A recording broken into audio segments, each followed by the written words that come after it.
Hi everyone, and welcome to Shara's Chronicles. So today I'm going to talk about my hysterectomy journey from the time that I decided that I needed to have hysterectomy surgery to the point where I've had the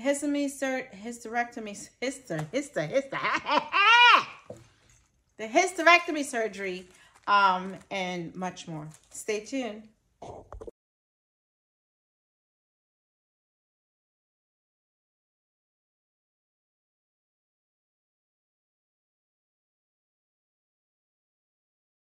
Hi everyone, this is Shar Chronicles, and welcome to my hysterectomy journey. I don't know why I'm having such a difficult time saying the word hysterectomy lately, but if you stay tuned to listen, watch my story, then you will get the reason why. So, welcome. So, hi. It's been years, many years that I have been experiencing, heavy bleeding with my menstrual cycle. I've also been experiencing a lot of discomfort. There were days that I would have to leave work when I was working in person due to either me sort of soiling my clothing or either being in extreme pain. I suffered for many years with having very heavy menstrual cycle. And then I've also suffered with a lot of pain. And this has always been for many years. Even in my teenage years, I've suffered a great deal whenever I had my menstrual cycle. So fast forward many years where I decided to move forward and have the hysterectomy surgery. So just kind of rewind back though. I remember I was born in an island called Dominica, West Indies. And there's like a folk tale where there's, when there's a woman who's experiencing a lot of extreme menstrual cramps, some folks used to be like, oh, if you have a kid, you have a baby, after, then, all of that will go away. Well, I had 3 boys and it did not go away. My oldest is 20 years old and my youngest is 14 years old at this time while I'm recording the video. So, all of these folk tales that was said to me that would help to ease my pain with my menstrual cycle did not help. So fast forward many years later, I decided that I needed to have a better way of life, right? So I had many consultations with my GYN. Then, I sort of was explaining to her a lot of the pain that I was experiencing and a lot of the embarrassments that I had to endure on a monthly basis whenever I had my cycle. I always tend to schedule any type of vacations, any type of outings, any work meetings around my menstrual cycle. When I was working in the office, like I mentioned previously, I always used to have to leave work and go home. Now that I work from home, it made it a lot easier for me to be able to maintain or to be able to kind of go through what I was kind of experiencing with my menstrual cycle. But even so, it was still uncomfortable. There were times that I would have to go to the office for a meeting and I would always have to decline.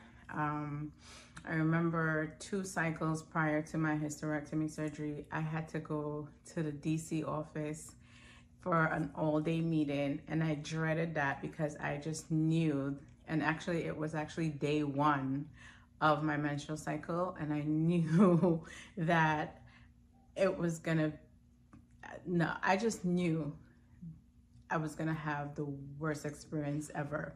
First of all, the drive from Maryland to DC, like 45 to 50 minutes, depending on traffic. And actually that morning, it took me an hour and some change. That alone, because I would have to constantly want to use the bathroom.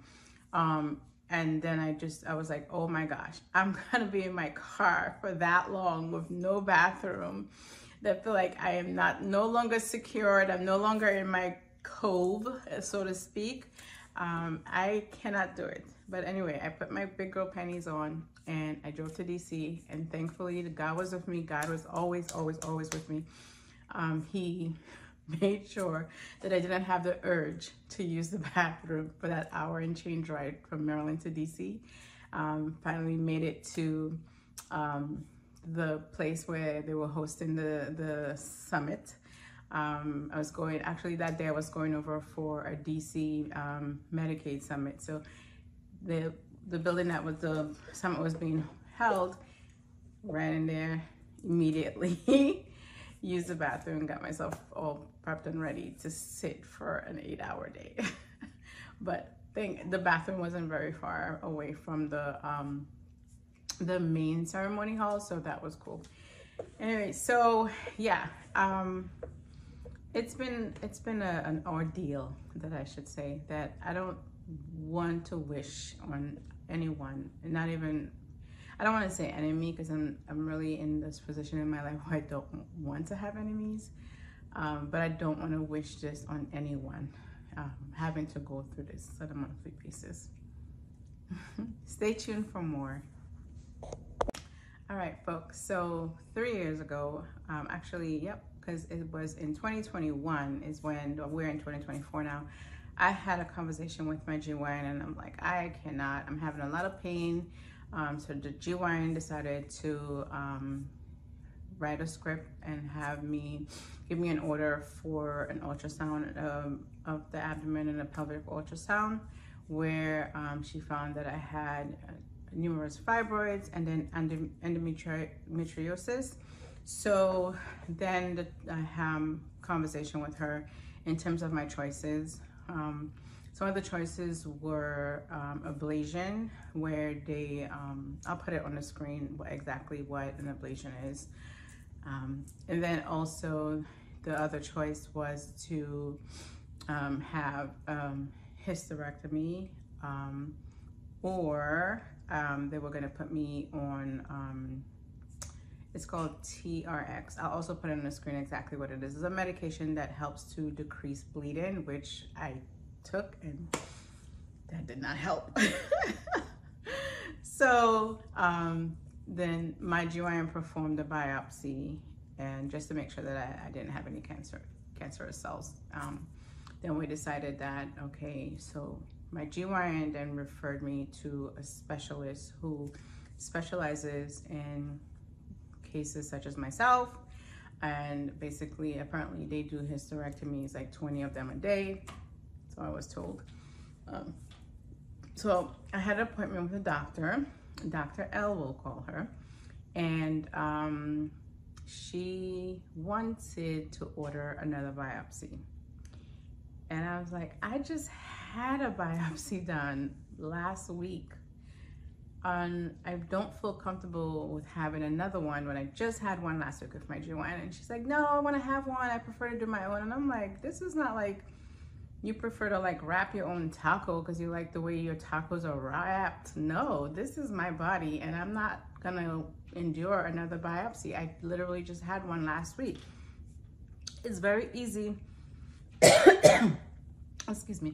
It's very easy for you to order the readings from my doctor, and I'm pretty sure she'll share it with you because she referred me to you. Excuse me.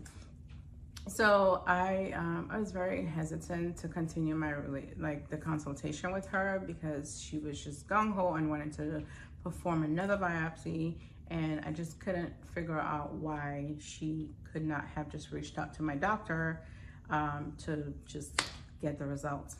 So I decided to not move forward with, going through having hysterectomy surgery, because I felt like that very consultation that I had just kind of put me off. And, it's my body, and I should have the right to say what I want done to my body, right? So I went on with my life again. 3 years passed by, and it just kept getting worse and worse and worse. And I'm like, girl, you gotta do something. So I met with my GYN again, who referred me to 3 additional specialists. I chose one off the list based on reading her bio. When I went to her office, lo and behold, she's actually practicing in the same office of that other GYN, Dr. L, that I had a consultation with 3 years ago. I did mention that to the doctor, who also, by the way, is a Dr. L.